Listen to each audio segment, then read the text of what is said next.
Hello everyone, welcome back to our channel this side Siddhi. And आज की class में मैं आप सभी के लिए MHI 106 और MHI 06 की मैराथन क्लास लेकर के आई हूँ। तो यहाँ पर आपको इस मैराथन क्लास से बहुत ही ज़्यादा हेल्प होने वाली है आपके दिसंबर एग्जाम के लिए। तो मैं सबसे पहले आपको ये चीज़ बता दूँ, तो MHI 06 जिसका कोड है ये आप सभी फर्स्ट ईयर के स्टूडेंट के लिए, और MHI 06 जिनका कोड है ये आपके सेकेंड ईयर वाले स्टूडेंट के लिए। तो यहाँ पर मैं आपको बता दूँ कि दोनों के ये जो सिलेबस है वो बिल्कुल सेम है। दोनों के ही यानी फर्स्ट और सेकेंड ईयर में आपका जो सिलेबस है वो सेम है। नेक्स्ट अगर हम बात करें, आपका जितने भी यूनिट्स है वो सब कुछ सेम है। इसमें किसी में कोई भी चैप्टर ऐड ऑन नहीं हुआ है और कोई भी चैप्टर डिडक्ट नहीं हुआ है। तो यहाँ पर आज की जो मैराथन क्लास होने वाली है ये दिसंबर एग्जाम के लिए फर्स्ट और सेकेंड ईयर के लिए दोनों के लिए मैं एक साथ ही इस मैराथन सेशन में आपको सब कुछ कवर कराने वाली हूँ। तो यहाँ पर मैंने एक चीज और मैं आपको बता दूं कि मैंने MHI 106 के लिए दिसंबर एग्जाम के लिए इंपॉर्टेंट चैप्टर और क्वेश्चन जो है इसकी एक सेपरेट वीडियो बनाई है, और MHI 06 यानी जो सेकेंड ईयर के स्टूडेंट है इनके इंपॉर्टेंट क्वेश्चन के लिए सेपरेट वीडियो बनाई है। तो आप फर्स्ट ईयर में तो फर्स्ट ईयर की वीडियो को चेकआउट करना, सेकेंड ईयर में हो तो सेकेंड ईयर की वीडियो को चेकआउट करना।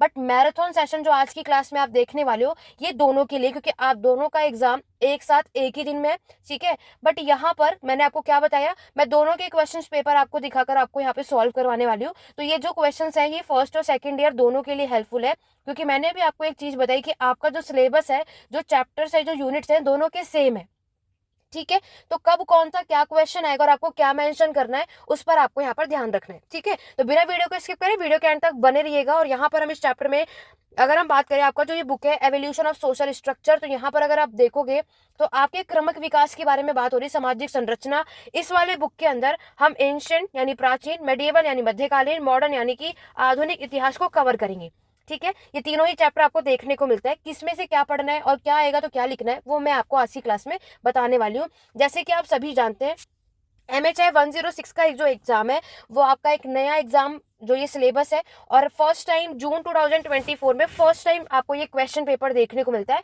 इससे पहले फर्स्ट ईयर का ये सब्जेक्ट नहीं था, तो फर्स्ट टाइम जून 2024 में MHI 106 में किस तरीके से क्वेश्चन आया और जो भी क्वेश्चन आया उसमें आपको क्या लिखना है वो मैं आपको बताने वाली हूँ, ठीक है। तो आप सभी को पता है 3 घंटे का आपका समय दिया है और आपको 100 मार्क्स में से 40 मार्क्स पास करना है, और उसके लिए क्या करना है, कितना पढ़ना है, वो मैं ऑलरेडी इंपॉर्टेंट क्वेश्चन की वीडियो में बता चुकी हूँ। अगर आपने जो भी चैनल पर फर्स्ट टाइम आए हो और उस वीडियो को नहीं देखा है तो प्लेलिस्ट में जाकर के चेकआउट कर सकते हो, प्लेलिस्ट का लिंक डिस्क्रिप्शन बॉक्स में मिल जाएगा। तो मैंने ऑलरेडी इंपॉर्टेंट क्वेश्चन आपको बता दिए, ठीक है। तो अब हम बात करते हैं कि जो क्वेश्चंस आए हैं उसमें से आपको क्या करना है। देखो, आगे बढ़ने से पहले देखो, बिना वीडियो को स्किप करे एक एक चीज आपको डिटेल में समझनी है, क्योंकि यहाँ पर कई ऐसे होंगे जो एग्जाम से एक दिन पहले ही क्लास देख रहे होंगे जिन्होंने अभी तक कुछ नहीं पढ़ा। तो हर एक चीज को फॉलो करना जो मैं आपको क्लास में बताने वाली हूँ। जैसे कि आपको पता है कि आपके एग्जाम में टोटल 10 क्वेश्चन होते हैं, आपको कोई भी 5 क्वेश्चन अटेम्प्ट करना होता है, राइट। आपको ये भी पता है कि आपके एग्जाम में 2 सेक्शन होते हैं, सेक्शन ए और सेक्शन बी। पर सेक्शन से आपको 2-2 क्वेश्चन अटेम्प्ट करना होता है। तो यहाँ पर आपको जो भी आपने इंपॉर्टेंट क्वेश्चन की वीडियो से टॉपिक को डिसाइड करा है तो आप अपने अकॉर्डिंग सेलेक्ट करके माइंड में इतना सेट करके जाना कि सेक्शन ए से आपको 3 क्वेश्चन प्रिपेयर करने हैं और सेक्शन बी से 2, या सेक्शन बी से 3 करने हैं, सेक्शन ए से 2 करने हैं, वो आप पे डिपेंड करता है, ठीक है। तो यहाँ पर देखो, अगर मैं बात करूं, अभी मैंने आपको एक चीज बताई कि यहाँ पर हम क्या देखते हैं कि आपका जो सेक्शन ए से जो क्वेश्चन आता है, सेक्शन ए, इसमें आपको एंशिएंट और मेडिएवल से क्वेश्चन मिलेगा। और आपको एक चीज पता है, अगर आप लोगों ने सेक्शन ए से 3 क्वेश्चन अटेम्प्ट करने का भी सोचा होगा तो आपको 60 मार्क्स मिलेंगे, राइट। तो अगर आपको 60 मार्क्स सेक्शन ए कवर करना है, चाहे आप फर्स्ट ईयर के स्टूडेंट हो चाहे सेकेंड ईयर के स्टूडेंट हो, तो आपको क्या करना है, एंशिएंट और मेडिएवल के टॉपिक को अच्छे से पढ़ लेना। बात करते हैं सेक्शन बी। सेक्शन बी में अगर हम बात करें तो यहाँ से मेडिएवल और मॉडर्न दोनों से सबसे ज्यादा मॉडर्न हिस्ट्री से क्वेश्चन आएंगे, और 1-2 क्वेश्चन अगर मैं बात करूँ तो मेडिएवल का होगा, बाकी सारे क्वेश्चन मॉडर्न हिस्ट्री के होंगे, ठीक है। तो उसके लिए आपको इनको अच्छे से कवर करना है, तब जाकर आप 2 क्वेश्चन अटेम्प्ट कर पाओगे और 40 मार्क्स। या तो मैं आपको इंपॉर्टेंट क्वेश्चन में ऑलरेडी बता चुकी हूँ कि स्टार्टिंग के ब्लॉक अच्छे से कर लो, कि देखो आप में से कई ऐसे हैं, किसी का एंशिएंट स्ट्रांग होगा, किसी का मेडिएवल, किसी का मॉडर्न। तो आपका जो भी सेक्शन स्ट्रांग है पहले तो आपको वो सारे चैप्टर इंपॉर्टेंट टॉपिक्स के अकॉर्डिंग कंप्लीट कर लो, ठीक है। एग्जाम की प्रिपरेशन किस तरीके से करनी, क्योंकि हिस्ट्री में बहुत सारी चीजें होती है, सब कुछ तो नहीं कर सकते। तो मैंने आपको क्या बताया, पहले आपको क्या कवर करना है, एंशिएंट स्ट्रांग है तो एंशिएंट के टॉपिक को अच्छे से करो, मेडिएवल है तो वो करो, मॉडर्न है तो मॉडर्न करो, ठीक है। पहले उनको अच्छे से करने के बाद तब आपको वो चीजें करनी है जिसमें थोड़ी बहुत आपको प्रॉब्लम आती है, लेकिन करनी तो पड़ेंगी, ऑब्वियस सी बात है। तो पहले सेक्शन ए के लिए बात करते हैं, कुछ तरीके से क्वेश्चन है वो भी देखो। आपको पता है 500 वर्ड में आपको 5 पेजेस में अपने आंसर को लिखना, आप ऑलरेडी करते हुए भी आ रहे हो। और इस बार आपके एग्जाम में जो आपको आंसर शीट मिल रही है वो रजिस्टर के पेजेस की तरह मिल रही है, तो उसका ध्यान रखना एग्जाम में कैसे क्या लिखना है कैसे नहीं करना है। ऑलरेडी इस पर मैं वीडियो बना चुकी हूँ, तो वो सारी चीजें जरूर फॉलो करना अगर एग्जाम में अच्छे मार्क्स चाहते हैं आप सभी तो। और अगर आप लोग क्या कर रहे हैं वो भी 20 मार्क्स के लिए कोई क्वेश्चन अटेम्प्ट कर रहे हो तब 10 मार्क्स के लिए कर रहे हो तो 3 पेजेस में, चाहे आप फर्स्ट ईयर के स्टूडेंट हो चाहे सेकंड ईयर के लिए, दोनों के लिए सेम बात है, कुछ भी अलग नहीं है। 250 वर्ड्स में आपको करना है, वर्ड लिमिट वही होती है, आपको ना ज्यादा लिखना है ना कम लिखना है, तो मार्क्स उतने ही मिलने। ठीक है, कम लिखोगे तो कम मार्क्स आएंगे, ज्यादा लिखोगे क्योंकि यहाँ पर 5 पेजेस से ज्यादा जाने का कोई लॉजिक नहीं बनता, टाइम वेस्ट वाली बात है। और इसीलिए आपको सजेस्ट करूंगी जितना जो बोला गया उतनी चीजें अटेम्प्ट करोगे तो आपको मार्क्स अच्छे मिलेंगे। कोई भी क्वेश्चन को स्किप नहीं करना है, सारे क्वेश्चन अटेम्प्ट करने हैं, कोई भी 5 क्वेश्चन आपको कैसे भी करके इन 3 घंटे में पूरा करना ही करना है, चाहे आपको आता हो या नहीं। उससे रिलेटेड जो भी समझ आता हो क्वेश्चन को अटेम्प्ट जरूर करना है। ठीक है, चलिए आगे बढ़े। सबसे पहला क्वेश्चन देखो, फर्स्ट क्वेश्चन की जो बात अगर हम यहाँ देखते हैं तो वो है आपका what are the major sources, यानी जो स्रोत है for understanding ancient Indian history. तो यूनिट 1 फर्स्ट और सेकंड ईयर वाले स्टूडेंट के लिए दोनों के लिए इंपॉर्टेंट है, और दोनों के ही एग्जाम में जून 2024 में ये क्वेश्चन पूछा गया। ठीक है, देखो सोर्सेज की आपको एक बात पता है, हम जब एंशिएंट हिस्ट्री पढ़ते हैं या आपके कोई भी हिस्ट्री पढ़ोगे तो सबसे पहले हमें कोई भी हिस्ट्री पढ़ने से पहले आप पढ़ते हो सोर्सेज यानी स्रोत के बारे में, राइट। तो सोर्सेज में का मतलब क्या होता है, फर्स्ट ऑफ ऑल आपको ये मीनिंग बताना है। मैंने आपको अपने हर एक क्लास में ये चीज आपको कही है, क्वेश्चन कुछ भी आए इंट्रोडक्शन आपको देना है, और जो भी क्वेश्चन पूछते हैं उसका मतलब आपको बताना है। लाइक यहाँ पर सोर्सेज की बात है, तो सोर्सेज का मेजर जो सोर्स है वो आपके प्राचीन भारत इतिहास को समझाने के लिए क्या रोल करता है वो बताना है। देखो अगर मैं सोर्सेज की बात करूं, दोबारा से एक बात बता रही हूँ, यूनिट 1 अच्छे से पढ़ लेना, क्वेश्चन घुमा कर पूछेंगे जैसे अभी आपके स्टार्टिंग में भी हुआ, तो इसमें आपकी गलती होगी, कोई स्पेसिफिक क्वेश्चन नहीं आता, सेम चीज होती है लेकिन क्वेश्चन घुमाने की वजह से आप लोग बहुत गलतियां करते हैं।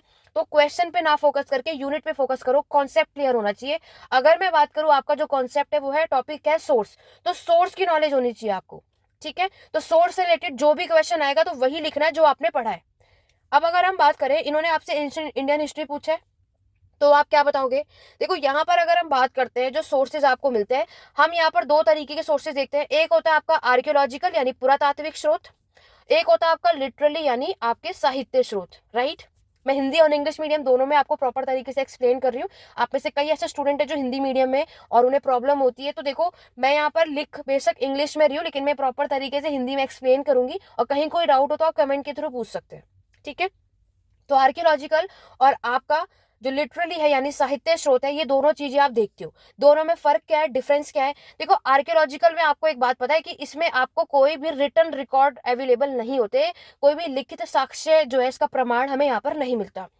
लिटरली मतलब यहाँ पर आपको रिटर्न रिकॉर्ड्स मिलते हैं, जो भी चीजें होंगी सब लिखी हुई होंगी, यहाँ पर लिखी हुई उसमें अवेलेबल होता है, लिखित साक्ष्य का प्रमाण हमें यहाँ पर देखने को मिलता है।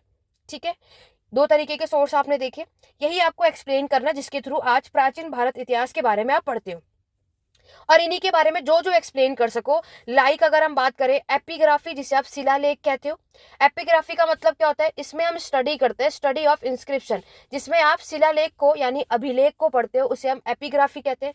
नेक्स्ट आप क्या एक्सप्लेन कर सकते हो, न्यूमिस्मेटिक्स, यानी न्यूमिस्मेटिक्स का मतलब होता है आपके स्टडी ऑफ कॉइन्स, यानी जिसमें हम सिक्कों को पढ़ते हैं, क्योंकि आपको पता है कॉइन्स भी हमारा एक सोर्स है जिसके थ्रू आज हम अपने इतिहास को जानते हैं।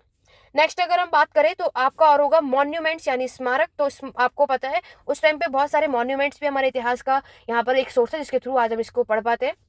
तो ये तीनों आप एक्सप्लेन कर देना, सफिशिएंट होगा आर्कियोलॉजिकल में। ठीक है, क्योंकि यहाँ पर मेजर सोर्स पूछा है तो ऑब्वियस है आर्कियोलॉजिकल भी और लिटरली दोनों मेंशन करोगे, अदरवाइज आपके एग्जाम में एपिग्राफी भी सिंपल क्वेश्चन आ सकता है, न्यूमिस्मेटिक्स भी सिंपल आ सकता है, या आर्कियोलॉजिकल भी सिंगल क्वेश्चन आ सकता है। तो क्या क्वेश्चन आएगा वो मैटर करता है।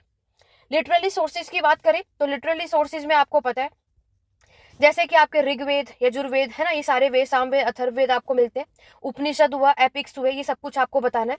नेक्स्ट अगर हम बात करें तो आपको यहाँ पर कुछ फॉरेनर ट्रेवलर्स भी देखने को मिलते हैं जिन्होंने यहाँ पर हमारे इंडिया में आया, विजिट किया और यहाँ पर जो बुक्स लिखी और हमारे भारत में आकर के जो भी उन्हें समझ में आया, उन्होंने किताबें लिखी, वो सब कुछ आपको यहाँ मेंशन करना है, बट शॉर्ट में, कुछ ज्यादा डीपली एक्सप्लेन नहीं करना, सबको थोड़ा थोड़ा एक्सप्लेन करना है ताकि 20 मार्क्स में आप इसको सॉल्व कर सके। ठीक है, इस क्वेश्चन में क्लियर हो गया क्या लिखना है। अदरवाइज डिटेल में सबको पढ़ना है तो क्या करना होगा, देखो ऑलरेडी मैराथन क्लास इससे पहले भी मैंने अपलोड की है, MHI 06106 की प्लेलिस्ट है, लिंक डिस्क्रिप्शन बॉक्स में मिल जाएगा, उस मैराथन क्लास को जरूर करना, आज की भी करो। अदरवाइज एंशिएंट हिस्ट्री की प्लेलिस्ट को चेकआउट करना, उसमें बहुत अच्छे से मैंने सोर्स की जो वीडियो आप चेकआउट करोगे ना, बहुत डिटेल में बताया, उसमें लिखा हुआ भी है डिटेल में कि आप कैसे क्या क्या लिख सकते हो। तो जिन्हें बहुत डिटेल में पढ़ना है तो वो यहाँ से कर सकते हो। ठीक है, एंशिएंट हिस्ट्री की प्लेलिस्ट ओपन करना, सोर्सेज की 3 वीडियो मिलेंगी, आर्कियोलॉजिकल, लिटरेरी और फॉरनर, तीनों को अच्छे से पढ़ लेना और लिख लेना। ठीक है, आगे बढ़े। नेक्स्ट क्वेश्चन देखो, did the Harappan social structure reflect it's urban ethos, discuss. अब अगर हम बात करते हैं, ये चैप्टर है आपका यूनिट 3 हरप्पा की सभ्यता के बारे में। तो आप में से कोई ऐसा नहीं होगा जिन्होंने ये हरप्पा की सभ्यता ना पढ़ा हो। MHI 101 का टॉपिक है, MHI 104 का है, MHI 105 का है, इवन MHI 106 का भी है। हर सब्जेक्ट में आपको हरप्पा की सभ्यता देखने को मिलता है। फर्स्ट ईयर में देखा, सेकेंड ईयर की बात करूं तो MHI 06 में भी पढ़ोगे, आपने 8 में भी पढ़ा है और 10 में भी, और फर्स्ट ईयर में तो आपने कवर किया ही है। तो हिस्ट्री का कोई भी ऐसा स्टूडेंट नहीं होगा जिन्होंने हरप्पा की सभ्यता ना पढ़ा हो। ठीक है, तो हरप्पा की जो सोशल स्ट्रक्चर है वो सब कुछ आपको बताना है कि इस टाइम पर जो हाउसेस है, जो घर बने हुए थे वो कैसे थे, इस टाइम पर जो रिलीजियस है, लोग कौन से धर्म को फॉलो करते थे, वो सब कुछ आपको बताना है इसके अंदर। ठीक है, इस टाइम की जो पूरी आपकी टाउन प्लानिंग है वो आपको पूरा बताना है। बाकी इसको भी डिटेल में समझना है हर एक चीज को, तो इसके लिए भी एंशिएंट हिस्ट्री की प्लेलिस्ट चेकआउट करना, हरप्पा की सभ्यता को डिटेल में एक्सप्लेन किया है, किसमें कब क्या क्या लिखना है वो सब चेकआउट कर लेना। बाकी इससे पहली वाली मैराथन, क्योंकि आज की जो मैराथन क्लास है मैं आपको ये बता रही हूँ कि इसमें आप क्या क्या लिख सकते हो। ठीक है, डिटेल में पढ़ना है तो ये एंशिएंट हिस्ट्री की जो मैंने आपको प्लेलिस्ट बताई वहां से कर लोगे, आपको कुछ भी नहीं पता होगा तो भी आराम से लिख लोगे। ठीक है, और जिन्हें पता होगा तो बहुत अच्छी बात है, तो आप वहां से भी कर सकते हो ना। हरप्पा की सभ्यता ऐसा कोई टॉपिक है नहीं कि आप में से कोई से सॉल्व ना कर पाए। ठीक है, तो यहाँ पर आपको क्लियर हुआ हाउस, रिलीजियस, टाउन प्लानिंग, ये सब कुछ आपको बताना है, इनकी इकोनॉमी कि ये कौन सी अर्थव्यवस्था है, ऑल दैट, ये सब कुछ आपको यहाँ पर लिखना है। ब्रोंज एज पर ये जो डिपेंड करते थे, कास्ट युग की सभ्यता है, यहाँ पर अर्बनाइजेशन, शहरीकरण की शुरुआत हुई थी, सिविलाइजेशन, आपकी सभ्यताएं बनी थी, ये सब कुछ आप लोग यहाँ लिखोगे। ठीक है, 20 मार्क्स के अकॉर्डिंग 5 पेजेस में जितनी बातें आप अपने यहाँ पर सबको देखो। मैं अपने हर एक क्लास में आपको एक बात कहती हूँ, चाहे वो पेड बैचेस हो चाहे हमारा ये यूट्यूब चैनल पर हो, तो मैंने आपको क्या बताया, हेडिंग सारी होनी चाहिए। ठीक है, आपका चाहे 20 मार्क्स का हो चाहे 10 मार्क का क्वेश्चन पूछे, जितनी ज्यादा हेडिंग्स है सभी को आपको यहाँ पर यूज करना है, और सबको उतना एक्सप्लेन करो जितने मार्क्स का क्वेश्चन एग्जाम में पूछा गया है। ठीक है, उससे बाहर नहीं।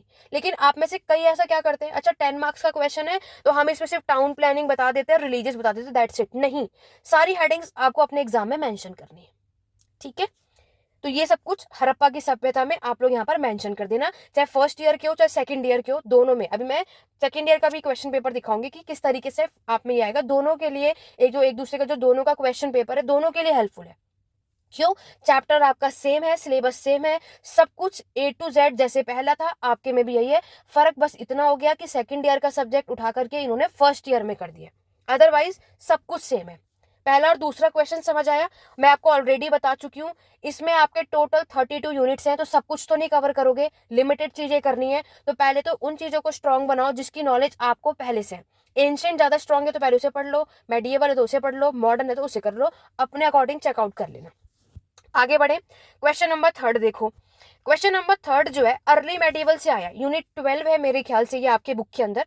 तो मैंने आपको पहले भी बताया, इसमें क्या बताना है, इसमें आपको बताना है कि एंशिएंट से जो हम मेडिएवल की तरफ आते हैं, यानी प्राचीन से मध्यकालीन की तरफ में जो हमारा ट्रांजिशन होता है वो आपको बताना है। How do we interrupt the early medieval period in Indian history. Early medieval period का जो समय सभी को पता है 7 से 12th सेंचुरी का माना जाता है, क्योंकि 12 से 16 सेंचुरी तो आपके क्या होगा, मॉडर्न हिस्ट्री की शुरुआत होगी, राइट। वैसे तो आपके एक पर्सन का नाम याद रखना है, NR रे। इन्होंने आपके मेडिएवल हिस्ट्री को इन 3 पीरियड में डिवाइड किया है, 7 से 12, 12 से 16, 16 to 18, और आप सभी जानते हैं 18th सेंचुरी से मॉडर्न हिस्ट्री की शुरुआत होती है। ठीक है, जब यूरोपियंस हमारे भारत यानी इंडिया में आए थे। तो ये चीजें आपको यहाँ पर देखने को मिलता है। ठीक है, 7 से 12 सेंचुरी, 12 से 18th century, 16 to 17th century, ये हम यहाँ पर देखते हैं। और क्या बताओगे, देखो अर्ली मेडिवल की मैं बात करूं तो सभी को पता है ये वो समय जब यहाँ पर फ्यूडलिज्म, सामंतवाद की शुरुआत हुई थी। तो सामंतवाद आने से क्या और क्या नहीं इम्पैक्ट पड़ता है सोसाइटी में, क्या बदलाव आता है, वो आपको बताना है। अर्ली मेडिएवल की मैं बात करूं, चाहे आपकी मेडिएवल की बात करूं, तो इसमें ज्यादातर जो आपको चीज बताएंगे उनका नाम क्या है, इरफान हबीब। या मैं आपको कई बार कई वीडियोस में बता चुकी हूँ, लेकिन जो हमारे चैनल पे फर्स्ट टाइम आए उनके लिए मैं आपको बता रही हूँ। मेडिएवल हिस्ट्री हो चाहे अर्ली मेडिएवल हो, इसमें ज्यादातर जो फोकस है, जिन्होंने इनके इतिहास को, हिस्ट्री को पढ़ा है, उनका नाम है इरफान हबीब। ठीक है। तो एंशियंट और मेडिएवल आपने देखा, फ्यूडलिज्म की जो शुरुआत है, और इस समय जो आपकी डायनेस्टीज हमें देखने को मिलती हैं वो क्या है, ज्यादातर हमें क्या देखने को मिलता है कि यहाँ पर आपके फ्यूडलिज्म की जो चीज है इसको फॉलो की गई। ठीक है। तो अर्ली मेडिएवल पीरियड में ये आपको बताना है। इसमें एक टॉपिक और आता है पीरियडाइजेशन, उसको 10 मार्क्स के अकॉर्डिंग थोड़ा पढ़ लेना कि पीरियडाइजेशन क्या होता है, जिसमें आपको पता है जेम्स मिल ने आपके इतिहास को 3 पार्ट में डिवाइड किया, एंशिएंट, मेडिएवल और मॉडर्न। बट आपको पता है कि ये पहले इसका नाम ये नहीं था, पहले इसका नाम था हिंदू, मुस्लिम और ब्रिटिशर्स या फिर क्रिश्चियनिटी। ठीक है। तो यहाँ पर इनके इस नाम से एग्री नहीं हुए, बाकी के इतिहासकारों ने इनको क्रिटिसाइज किया, इनकी आलोचना की, क्योंकि आपको भी पता है कि उस टाइम पे सोसाइटी में सिर्फ यही रिलीजन नहीं थे, तो हमने किस अकॉर्डिंग एंशिएंट, मेडिएवल, मॉडर्न को इसके अकॉर्डिंग यहाँ पे डिवाइड किया, ये गलत माना गया, बाद में इसको सही किया गया आपके इसमें। ठीक है।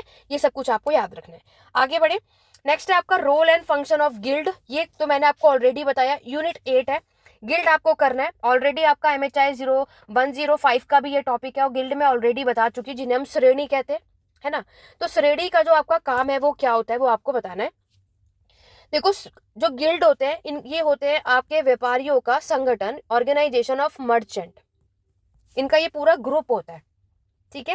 तो ग्रुप है तो ऑब्वियस है ग्रुप का हेड भी होगा। तो ग्रुप का जो हेड होता है वो अपने सारे लोगों को सुपरवाइज करता है, लॉ एंड ऑर्डर को मेंटेन करने का काम, जस्टिस का काम, है ना, हर एक चीज देखने का, लुक आफ्टर करने का काम जो गिल्ड का हेड होता है ना, उनका होता है। अब वो ऑर्गेनाइजेशन हो चाहे एसोसिएशन, वो किसी का भी हो सकता है, आपके आर्टिस्ट का भी हो सकता है, मर्चेंट का भी हो सकता है, किसी का भी हो सकता है। ठीक है। तो ये आपके अर्ली मेडिएवल में, या मेडिएवल की भी मैं बात करूं तो इकोनॉमिक, पॉलिटिकल, सोशल लाइफ में गिल्ड का भी अपना एक इंपॉर्टेंट रोल हमें यहाँ पर देखने को मिलता है। ठीक है। तो मैंने आपको क्या बताया, गिल्ड का काम क्या होता है कि ये मेंटेन करें आपके गुड्स का जो भी प्राइस होता है ना, उसको स्टेबल रखने का, गुड्स जो होता है उसकी क्वालिटी को चेकआउट करने का काम भी इन्हीं का होता है। ठीक है। जो यहाँ पर आप गिल्ड देखोगे, ये आपके रेगुलेटेड आपके घंटों में यहाँ पर काम करते हैं। ठीक है। और यहाँ पर अगर हम बात करते हैं तो गिल्ड के हाथों में ही आपके प्राइस का कंट्रोल भी होता है, ऑब्वियस सी बात है। ठीक है। ये आपके प्राइस को कंट्रोल करने का भी काम करते हैं, साथ ही साथ ये हेल्थ सर्विस भी यहाँ पर आपको प्रोवाइड करते हैं। ये सारी चीजें आप यहाँ पर देखोगे। अदरवाइज अगर हम देखें, गिल्ड जो है ये खुद भी अपने जो टैक्स है वो यहाँ पर अप्लाई करते हैं टैक्स, तो ऑब्वियस आपको सारी चीजें यहाँ पर देखने को मिलती है। ठीक है। तो यहाँ पर आपको जब गिल्ड आपके एग्जाम में क्वेश्चन में पूछा जाए तो ये सारी चीजें आपको याद रखनी है। और अगर हम बात करते हैं, गिल्ड जो है अच्छा खासा फ्लोरिश यूरोप में भी हुआ था। ठीक है। और यहाँ पर अगर हम बात करते हैं तो अच्छा खासा फ्लोरिश माना जाता है वही 11 से 16th सेंचुरी के समय पर। ये सब कुछ आपको याद रखना है। ठीक है। चलिए आगे बढ़े। क्वेश्चन नंबर 5 देखो। क्वेश्चन नंबर 5 है role of temple in the early medieval. तो मैंने आपको बताया, आपका जो रिलीजियस वाला चैप्टर है उसमें टेम्पल का क्या रोल है वो आपको बताना है। मंदिर है तो टेम्पल अगर हम देखते हैं अर्ली मेडिएवल में, इसका क्या रोल है वो आपको इसमें पूरा एक्सप्लेन करना है। आपके टेम्पल में जो भी रिचुअल्स परफॉर्म किए जाते हैं वो आपको बताना है। आपको पता ही है कि टेम्पल में यानी मंदिर में क्या क्या एक्टिविटीज होती है। टेम्पल में जो चीजें परफॉर्म की जाती है किसके द्वारा की जाती है, किसके थ्रू की जाती है, आपके ब्राह्मण्स के थ्रू। राइट। यहाँ पर जो लैंग्वेज यूज करते हैं आपके ब्राह्मण्स, वो कौन सी भाषा का यूज करते हैं, संस्कृत भाषा का, है ना। यहाँ पर आप देखोगे टेम्पल में और चीजें हम क्या देखते हैं, लोग किस पर्पज से जाते हैं, वर्शिप करने के लिए, है ना। जो भी जिस भी डाइटीज देवी देवताओं की वो पूजा करते हैं उसके अकॉर्डिंग आप यहाँ देखते हो। नेक्स्ट आप बताओगे कि टेम्पल जो है गुप्ता पीरियड के टाइम पर हम क्या देखते हैं, अच्छा खासा गुप्ता के जो लोगों ने अच्छा खासा यहाँ पर बहुत सारे टेम्पल को कंस्ट्रक्ट भी कराया था। ठीक है। बाकी आप सभी जानते हो साउथ इंडिया के टॉपिक्स जब आप पढ़ते हो तो साउथ इंडिया में आज अगर हम जानते हैं तो सबसे ज्यादा टेम्पल हमें साउथ इंडिया में ही देखने को मिलता है। फिर टेम्पल्स में जो आपके ब्राह्मण है, आपको पता है इन्हें ब्रह्मदया लैंड ग्रांट दिया जाता है ना। तो ये चीजें इन्हें टैक्सेस भी और फिर वो लेते हैं, तो ये चीज आप इसमें यहाँ पर बता सकते हो। हमें बहुत सारे इंस्क्रिप्शन भी यहाँ पर मेंशन किया गया है, और यहाँ पर लोग किस पर्पज से आते हैं, भक्ति के लिए। तो टेम्पल में क्या है कि आपके भक्ति को बढ़ाना है, राइज करना है, ये सारी चीजें आप यहाँ पर देखते हो। लोग जो है आपके जो टेम्पल की सोसाइटी आप देखोगे, मैंने आपको क्या बताया, ब्राह्मण्स को गिफ्ट करते हैं, जिसे आप ब्रह्मदया लैंड ग्रांट कहते हो, या फिर डोनर देखते हो ना, डोनेट करते हैं, वहां पे जाके दान देते हैं कह सकते हो। वो किसी भी पर्पज से हो सकता है, वो उनकी चॉइस होती है। कुछ भी अच्छा काम करना तो आपको भी पता है ब्राह्मण को खिलाया जाता है, वो अच्छा माना जाता है कि ये करेंगे तो ऐसा होगा। ये चीजें भी हम यहाँ पर देखते हैं। ठीक है, तो ये सब कुछ आप इसमें लिख सकते हो।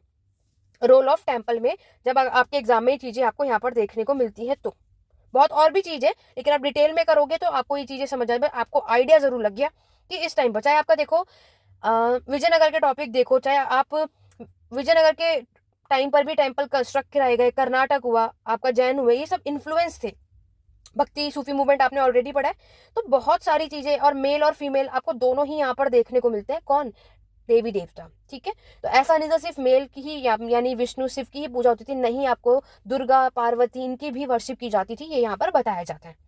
तो ये क्वेश्चन आपको याद रखना है। ठीक है, तो ये तो सेक्शन ए के 5 क्वेश्चन हो गए MHI 106 में जो पूछा गया। ठीक है, अब यही सेम चीज मैं आपको जरा सेकंड ईयर, लेकिन उससे पहले हिंदी मीडियम वाले भी होंगे, तो ये क्वेश्चन आप लोग यहाँ पर चेकआउट कर लो। ठीक है, तो यहाँ पर आप ये सारी चीजें देख लेना कि क्वेश्चन में क्या क्या पूछा, एक्सप्लेन मैंने आपको कर दिया, यूनिट भी मेंशन कर दिया। ठीक है, अब MHI 06 की तरफ बढ़ते हैं। सेकेंड ईयर में इनके में क्या क्वेश्चन है और क्या लिखना है, क्योंकि ये सेम चीज फर्स्ट ईयर में भी आ सकता है, इसीलिए मैं दोनों चीजें आपको एक ही मैराथन क्लास में करवा रही हूँ। ठीक है, देखो अभी मैंने आपको सोर्सेस का चैप्टर कराया, इसमें भी वही लिखना है जो मैंने अभी आपको ऊपर बताया। क्वेश्चन देखो चेंज क्या है, discuss various sources of reading Indian ancient past. तो बस इन्होंने क्वेश्चन को अलग वे में लिख दिया, बात वही है, दोनों में सेम चीज आई है। वरना मैंने आपसे क्या कहा, ये आपसे नॉर्मली आर्कियोलॉजिकल सोर्स भी पूछ सकते हैं, पुरातात्विक स्रोत को एक्सप्लेन करो।